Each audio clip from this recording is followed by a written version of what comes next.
have eyes for you to give you dirty looks. I have words that do not come from children's books. There's a trick with a knife I'm learning to do, and everything I've got belongs to you. I'm also really struck by, and we've already touched on this, in your interest in very old foundational jazz, like Bessie Smith or Burt Williams. Imagine singing "Nobody" on Woman Child, Shelton Brooks, Turner Layton, and all, as well as the songbook.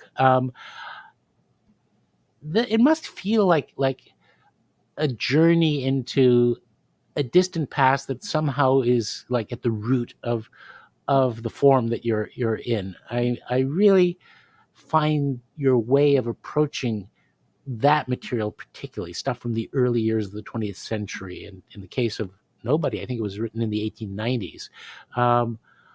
What is it that you get from going back that far? I go further back, so Yeah. to me that's relatively recent. Like I've sung stuff from the 14th century, 13th century, so that's not that far back Right. to me. Right, but in terms of the jazz world, it is.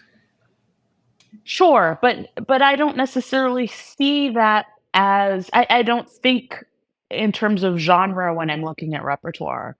Um, and certainly when I'm looking at American repertoire, I mean, if I'm singing a Burt Williams song, that's, some people might argue that that's proto jazz or that's just vaudeville or it's like something totally different, right? So, so I don't know. I am interested in what is the earliest song I can find in a given country um, that I like, and how can it still work today? And I guess the U.S. is a relatively new country, so we're dealing with late 1800s. I've sung stuff from earlier, right? Folk songs and such. Um, but it's never it would be disingenuous for me to say that it's about an era or about looking for songs based on an era. It's sometimes it's pure coincidence. Burt Williams, I only discovered Burt Williams because I was reading a book by Gary Giddens called Visions of Jazz. And it's a book where he does these little mini portraits of jazz icons that are no longer considered icons, and people that are sort of not part of the Mount Rushmore of jazz. So he had Ethel Waters in there, who I discovered thanks to him, really discovered, and Burt Williams. And I found out through this book that Black people in the US were doing blackface. First of all, I don't even know if I was very familiar with the concept of blackface at all before reading that, let alone Black people doing blackface. But the thought of that alone got me so I hate to say excited, but it did get me so excited because it was such a moment of just realization of like how absurd and how cruel, but also how completely absurd the world is that we live in. That a Black person would then add a layer of blackface to perform a stereotyped version of what an audience might think Blackness is. It just blew my mind, and I had to know more. I had to find out about it. I had to understand. I had to like do my research. And he mentions the song "Nobody" in his book, and I listened to that song, and I thought, oh, this is a great song. I love this song.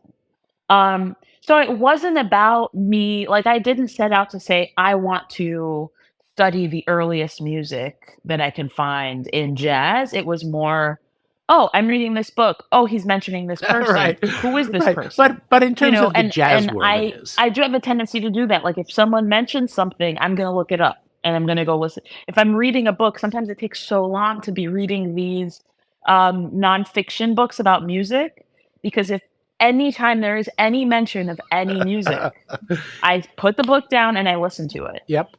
And I found so many great songs and so many great musicians through just that. That's fantastic. Fantastic. And I don't want to get too sidetracked on Burt Williams, but I became a bit of a fan of his, someone who, dealing with all of those, those generations of bigotry and restriction went on to become a colossal, a colossal star on Broadway, star of the Ziegfeld Follies.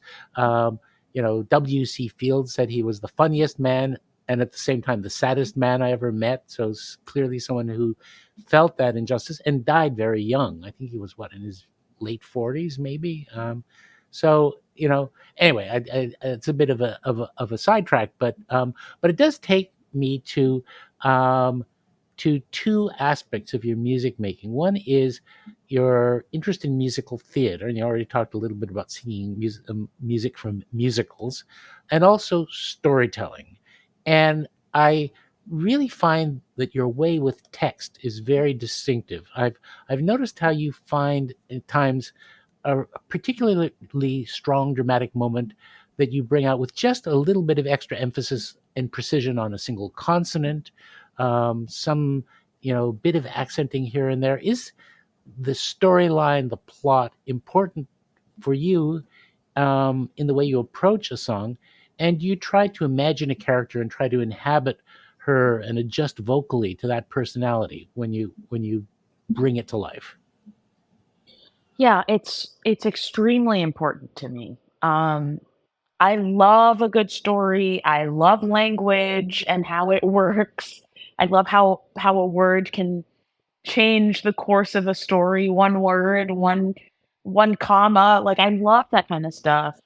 I also think it's sort of the privilege of the singer as compared to any other instrument. We get to say these words. We get to pair music with words in a way that no one else can, right? Um, and I've always liked to act, going back to what I was talking about earlier about, my song choices at the dinner table. I want a nice dramatic moment. I want to act. And musical theater is such a huge part of the history of American music as a whole and of this genre we call jazz. It's interesting because I feel like I've heard some people before that told me, "Oh, it's you're choosing repertoire from musicals. You're choosing there's a lot of music from songs from musicals." And I go, "Yeah, but that's the songbook.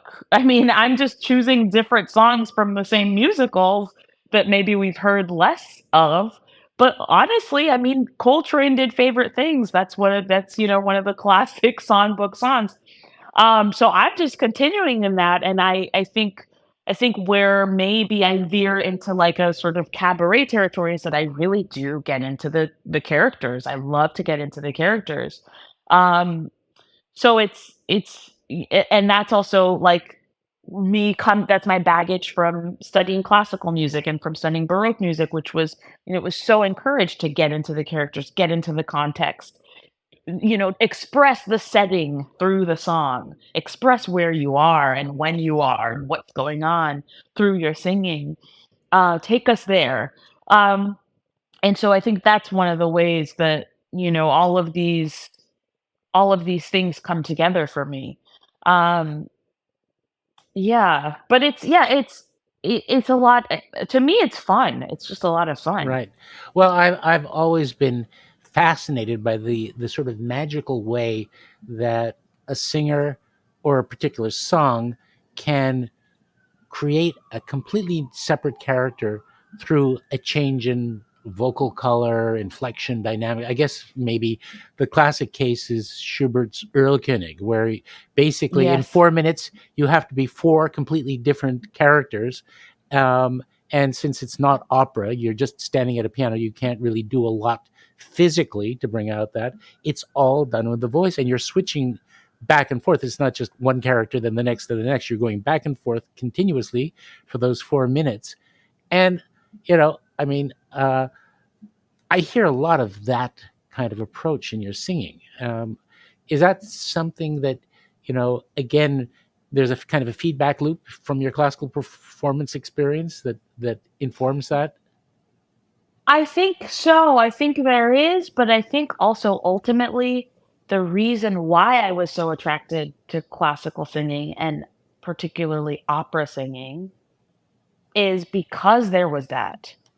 Is because I could have, been in it, give me a wig, give me a costume, I'm dying on stage, I'm jumping off the top of a building on stage as my final dramatic moment, Right, you know. So so I think it's like, yes, but it's also part of the reason why I loved opera so much in the first right. place. And it's part of the reason why there's certain jazz singers that were so important to me when I discovered them. Even somebody like Fats Waller, who had this really theatrical, funny, sort of dramatic way of speaking his songs, Yes, of bringing you, of taking you there. Um, that I kept with me for sure. But I think it's always been a little bit of a proclivity. I've always loved to be in the imaginary world right. and to be in character and to make up a storyline for a character and That's such. great. Well, you've had this enormous success. You won 3 Grammys in 3 consecutive years, and you've been nominated, I think, twice more. You received or became a MacArthur Fellow, the so-called Genius Grant. So you have all this stuff, which presumably now has made you the supremely self-confident Wonder Woman that you are today. But then you made the switch to the Nonesuch label, and I think that's really interesting because I think of Nonesuch as one of the most consistently innovative labels in recorded music history. That was in 2021, and that kind of move in a more innovative direction, I feel, was reflected in your first 2 albums for the label. Was that part of a decision on your part that you wanted to start exploring in some new directions? It wasn't. Um I don't feel that I was exploring in new directions more so than I ever had before. I feel like it's more of the same. It just maybe from outside looks like that. But Hmm. I think about the recordings I did before. I mean, The Window, which was a duo recording with Sullivan Fortner, um, on that, I have a chanson réaliste, like a Yes. French chanson réaliste. Yes. We overdubbed organ on top of the piano. We have an Aretha Franklin song. On the album before, it was sort of like a concept album between live and studio with a string quartet. And I wrote original material that was sort of in response to the standards that we were playing. Hmm. So it was like half live, half studio. So I feel honestly that it's just always I've always been looking for, I don't know,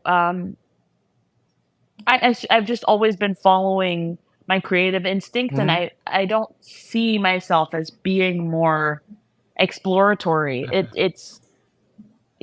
But maybe I am. I just I'm not noticing it. Well, Um, far be it from me to tell you your own business because you know it the best.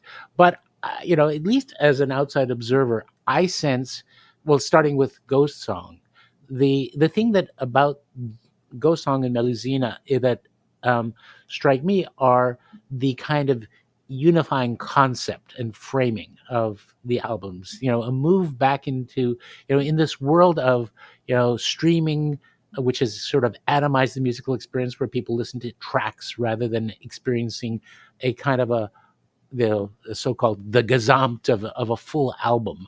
That you have kind of taken a step back in the direction where there is this kind of you know cross fertilization between the different numbers. For example, in Ghost Song, which at least again to me as a listener is about the comparison of lost love to a kind of a death, kind of an end of life.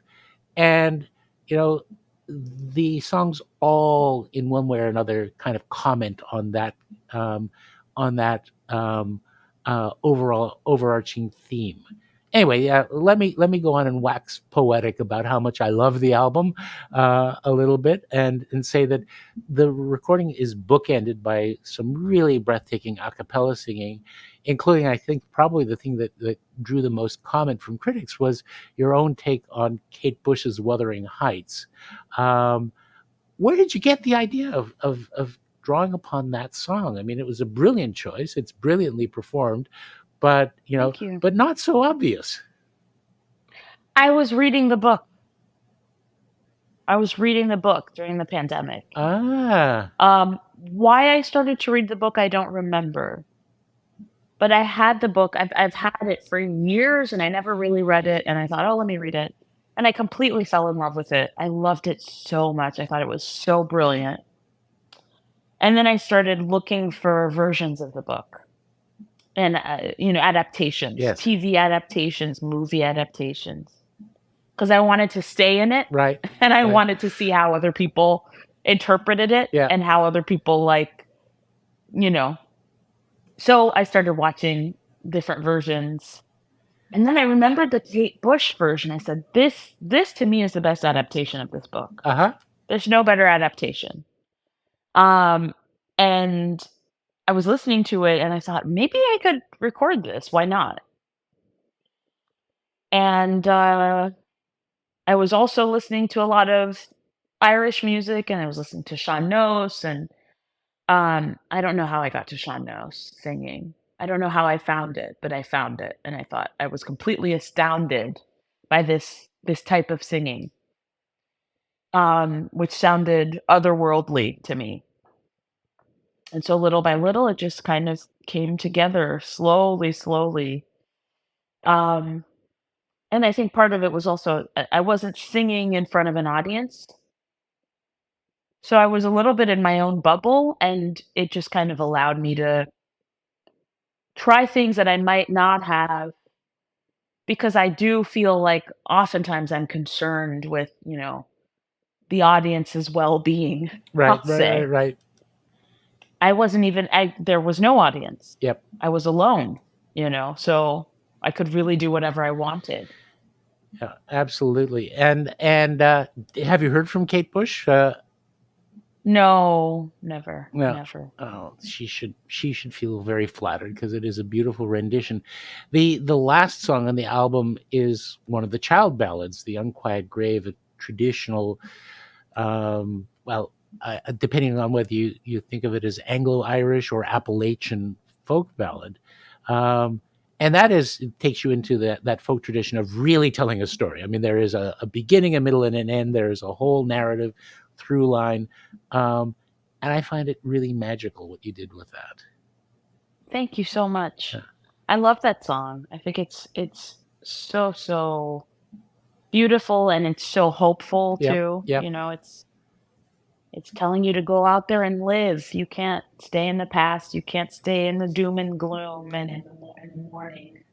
Uh, it's a ghost telling you. It's Yep. the ghost of someone that you're mourning, telling you to go out there and live and get the juice out of this life Right. now. Exactly. Um, and I love that. I think that's such a strong and good and important message. And it takes you kind of to a kind of a narrative arc that brings a proper conclusion to the album, which again is sort of goes back to my point is that there is a kind of the album as a whole kind of takes you on a journey with a beginning, a middle, and an end. But along the way, there are two other numbers. I mean, first of all, actually, the title song, Ghost Song, your own song, um, which is amazing. Where did you get the idea of the children's chorus at the end? I was listening to this album by Durantes. He's a pianist, a Spanish pianist, I think. And the album, he has a track on there called Ouroboroi or something. I don't remember how Uh-huh. to pronounce it.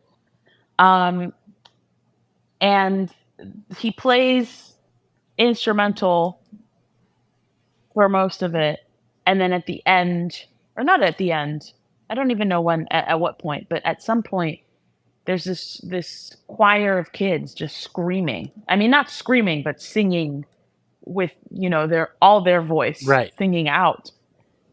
And it was so beautiful, and I always wanted to do that. I always thought I really want to do that. And I really want to do that with this song because it's so much about death, and it's so much about the past, Right. and it's so much about, like, I don't know, something old. Yes. And I thought it would be a great contrast, and that it would be kind of scary, but also Yes. kind of beautiful to have this very nostalgic thing sung by these 10-year-olds, It's very these really poignant. youthful Yeah. young voices. It really is very poignant. The other two numbers on the album that I particularly wanted to mention was "The World Is Mean," which is from Threepenny Opera. Is that your first foray into the Brecht Weill canon? I can't seem to recall another of yours. I don't remember if it's the first. It might not be the first, but it is definitely, um, maybe it is the first that I recorded. Yeah. But I also sing a few others from Threepenny Opera, and um, like I sing Pirate Jenny, and I Right. sing Barbara Song. Yeah. Great numbers, and of course, you know, jazz seen from a purely European perspective, which is, sort of has some aspects of jazz, but it's really not jazz. I've always found that kind of twilight world of Weill at that period, working with Bertolt Brecht, fascinating by being sort of this, in a world of all of its own that isn't quite one thing and not quite another. I love that. Yeah. Yeah. And then the last one, which was for me a particularly poignant song, was "Dead Poplar," in which your text was from a letter from photographer Alfred Stieglitz to Georgia O'Keeffe. Now, that's part of an epic correspondence. I think it's like 25,000 letters. How did you manage to fish that one out of the pile? Again, it's like luck and instinct. I got the book. I don't know where it is. I have it right here. And I was just flipping through. It's a thick book. I'll show it to you. Right. It's really a thick, as you said, it was 25,000 letters. I mean, look at this thing. It's like, Oh man, that's a lot of letters. and I just did this, and I just would read, good morning, it's 11. It was nearly 9 when I got up, and Yeah. and eventually I fell onto this beautiful poem that he wrote. I Yes. mean, it wasn't a poem, but to me it was. And and I thought, oh, I've got to set that to music. Right. It's beautiful. And that's And the reason I know about this book is because of Robin O'Neill, who has a podcast called Me Reading Stuff, where she reads poems every episode. And she must have read an entry from there. And I thought it was so beautiful that I bought the book. And then I was just flipping through, and I found this, and I didn't plan on making it into a song. I just wrote it out on a Post-it, and I put it on my piano. right. Just because I thought it was beautiful. That's amazing, and I take it's from the time when their relationship was either had ended or was in the process of ending, and it just has such a, I guess this, I guess, autumnal quality, which I really find Yes. very powerful. But by the way, Yes. when I listened to the album as a whole, to Ghost Song, the thing that popped into my mind immediately was that old thing about what brides are supposed to have at their weddings: something old, something new, something borrowed, and Yeah. something blue, Yeah. which in this case is a different kind of blue. And I just found that really compelling. It is a remarkable album, but the thing that really kind of knocked me for a loop was your most recent one, Melusina, which to me it feels like you've created a song cycle. Basically, you've told a story through a series of songs, some yours, some other people's, and those other people's go back over 1,000 years, or almost 1,000 years. Can you explain the concept? Who is Melusina? Where does her story originate? She is a half woman, half snake. Ah, And she keeps that a secret.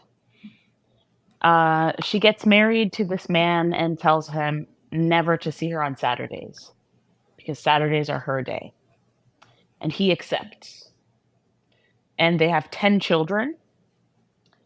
And one day, the husband's brother comes to town and says, "You should really be looking at what she's doing on Saturdays. It's not right for her to have this time by herself. He must be doing something wrong." And so he pierces a hole in her door and he looks through the hole and he sees that she's bathing in her tub and she has a giant snake's tail that's beating the water and splashing all over the place. And when she sees that he's spying on her and that he's betrayed this deal, and he's betrayed her, she turns into a dragon and she flies out the window. All the songs on the album tell a part of the story. They're in sequence in order to tell the story.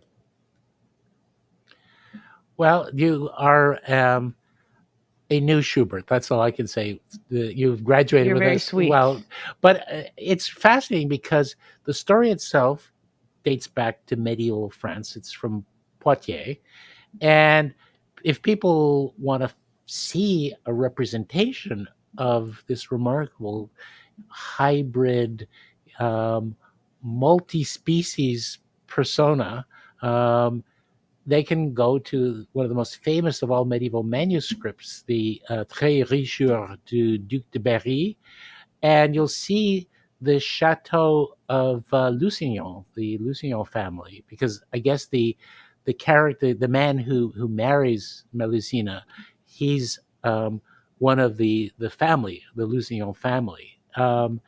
Which is where her name comes from. Mélusine is like Mère Lusignan, right? The mother of the Lusignan clan. Right. And in that picture, you can see her as a dragon flying over the castle. Um, and by the way, as a bit of trivia, for anyone who's ever seen the Ridley Scott movie Kingdom of God, the bad guy is a member of the Lusignan family, Guy de Lusignan. Oh wow! Yeah, so he's a really awful character, but he was a real person.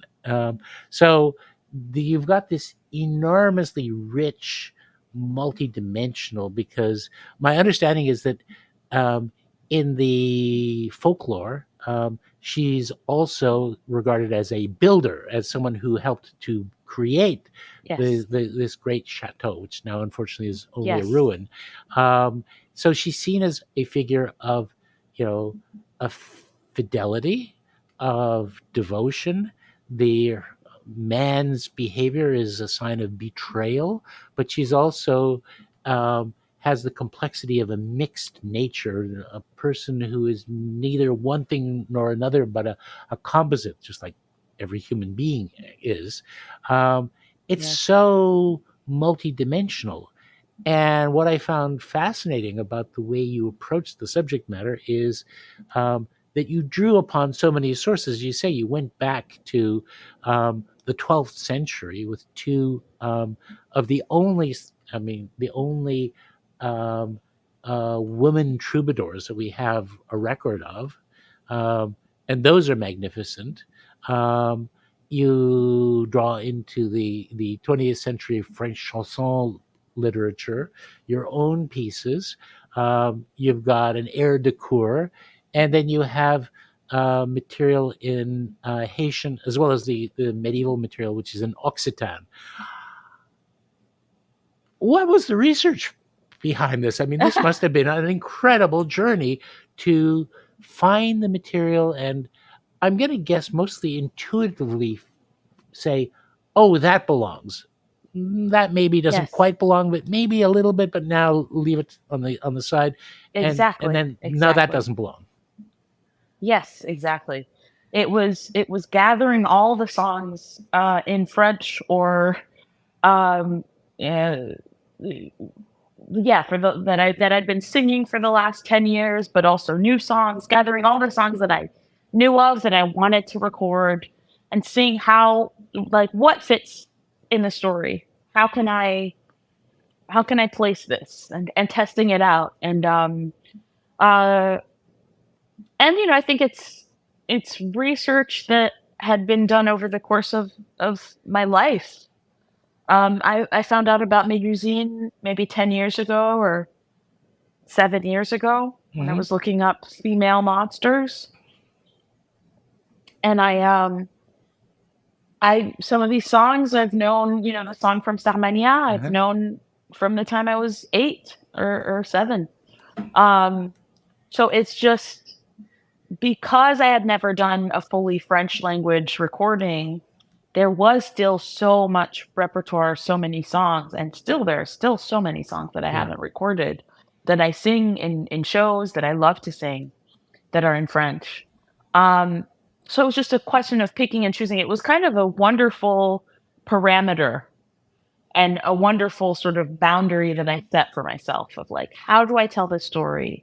This is the way I'm going to pick these songs rather than what I had maybe done for previous albums. I mean, not for Ghost Song so much, but for other albums where it's like, I'll just pick my favorite songs. Yes. I'll pick the songs that I love the most or that I find the most interesting. And this was like, I'm going to pick songs that fit in with the story the most. Sometimes they're not the most interesting, and sometimes they're not my favorite songs, but they fit in with the story, and so this has to be. Right. And I kind of loved having that those walls around me because it when you have sort of boundaries like that, it forces you to be more creative in a way. Right.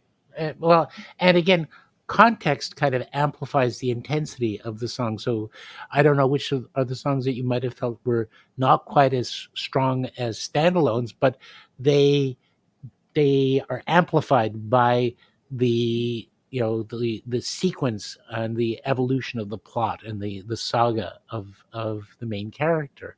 Um, I was really floored from the very start, and I can't do justice to, and properly pronounce the title of the opening song because it's actually not pronounced in the lyric, um, but it made me reflect again that in addition to everything you've accomplished in jazz, and I know that you really are now at a stage in your musical evolution where you defy any kind of characterization, which is, I think, wonderful. But you really are now one of the great chanteuses in the tradition of Piaf, Aznavour, Charles Trenet. Your way with Thank a you. lyric in the French language is so beautiful, and your choice. I mean, what the thing about that tradition is that it merges a kind of a nearly high art poetic sensibility in the lyrics with very sophisticated music as well. So I mean Thank you. the kinds of lyrics that you find in those songs are not what you would find in, a Cole Porter or a Gershwin song, as clever and well chosen and strong as they are.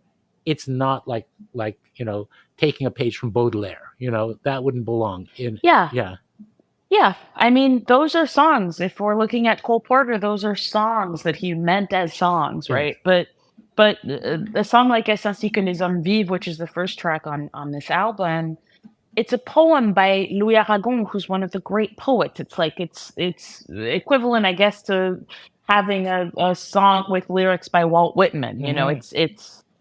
It's just fully, or like by Shakespeare, Right. even I'll Right. say. It's fully poetic language. It's very evocative. It's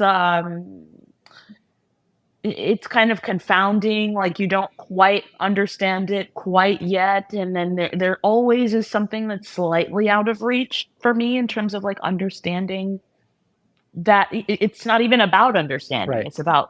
It's about being in this moment, in this poetic moment that he's weaving. So yeah, it is totally it's kind of a different approach. Hmm.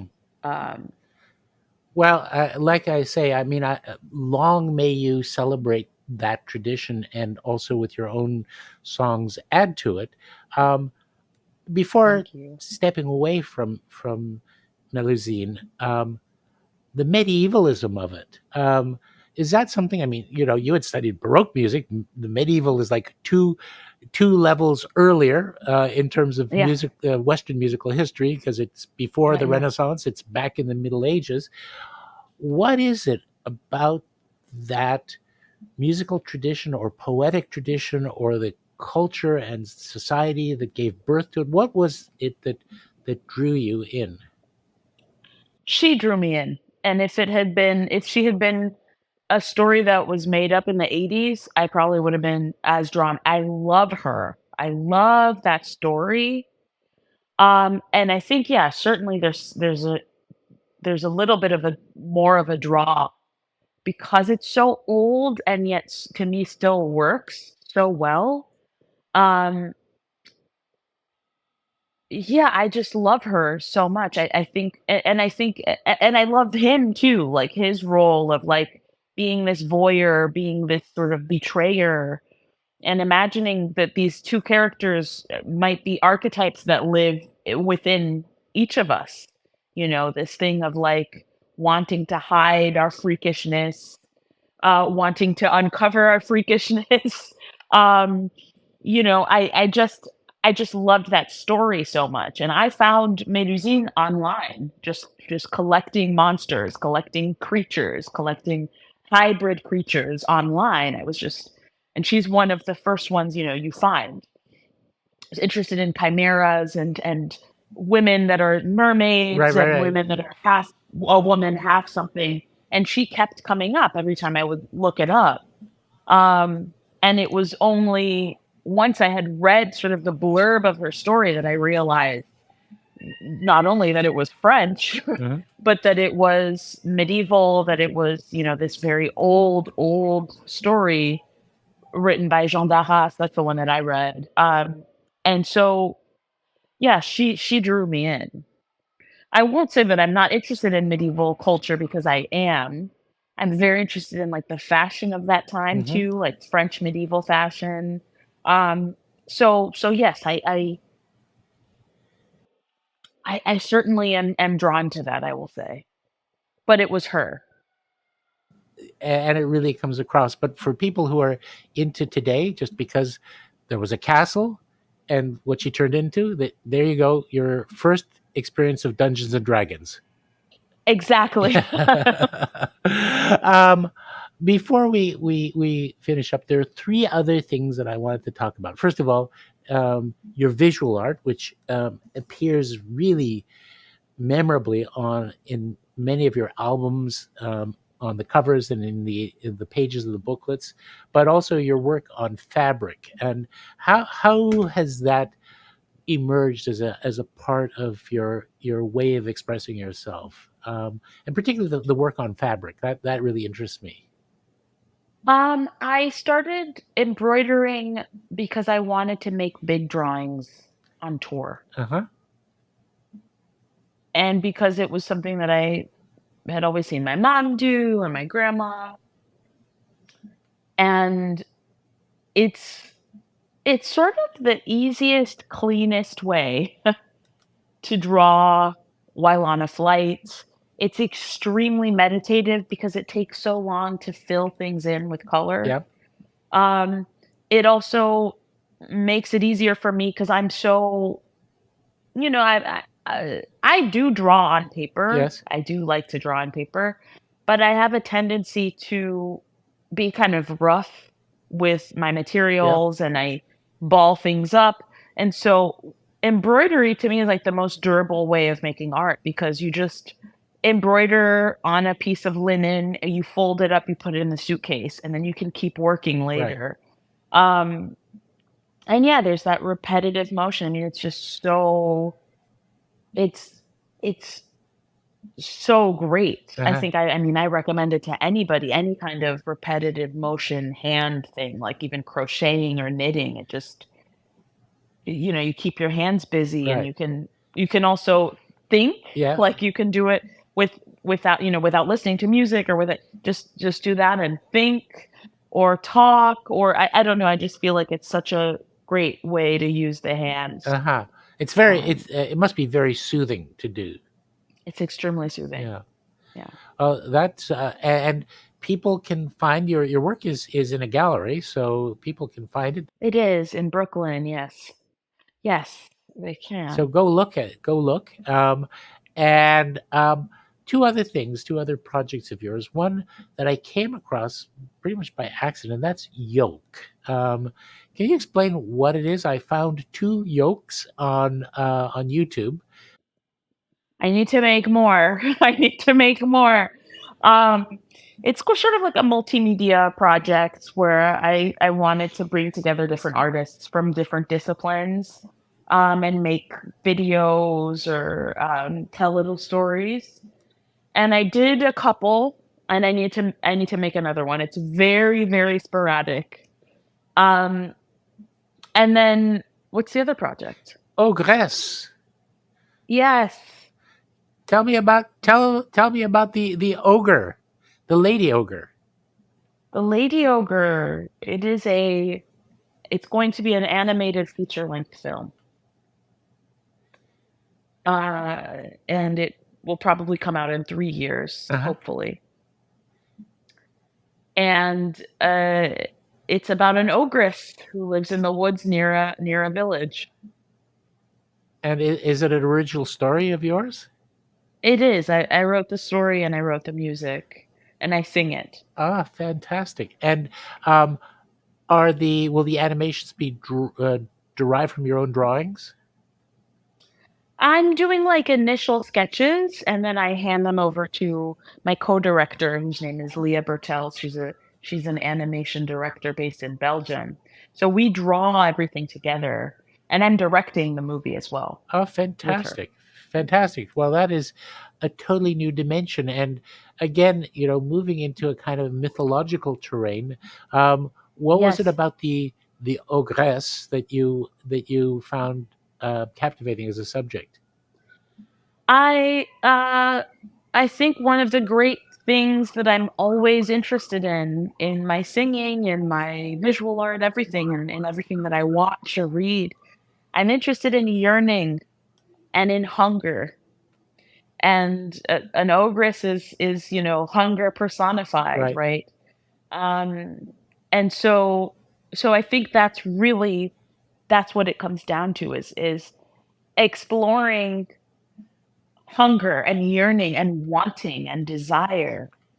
Um, and of course, secondary to that is just exploring violence and exploring love and marginalization Yep. and exploring fat phobia and exploring, gender roles and power dynamics, and all of that is in this piece. And nature has a huge, huge, huge part in this film as well. It's like a very big the forest that she lives in has a very big, big role Mhm. in the story. Is your ogress a bit of an outcast? Who? Yes, Yes. So there's it that. is. There's the rejection, isolation. It Yes, it it absolutely. feels like it is something that might have taken root during the COVID times when we were all kind of forced into isolation. Is that? And yet it's not. I wrote it in 2017, I Oh think, wow! So it goes back away. or 2018. Yes, it does. Yeah. Yes. Isn't that fascinating?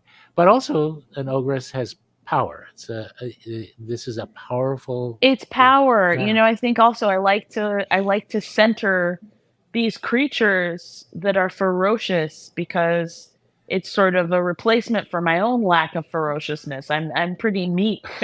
And so it's deriving power through these stories of these women that turn into dragons and Yes. that turn into creatures that will not let themselves be taken advantage of or stepped on, Yeah.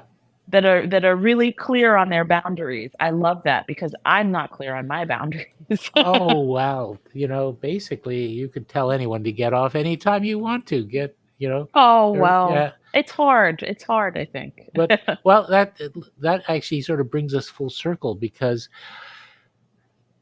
do you now have a sense when you get on stage now that COVID is over and you're back in, out of the the lockdown world in front of audiences, and you see how they respond to you, and you're making eye contact with them, and you're experiencing the emotions of the song with them, and in a certain sense you're leading them through those emotions even as you share them.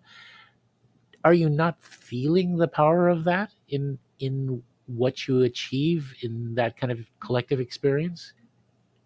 I think so, but where I'm not feeling the power, I would say, is more when I'm off stage, Ah, when I'm in my life, you know?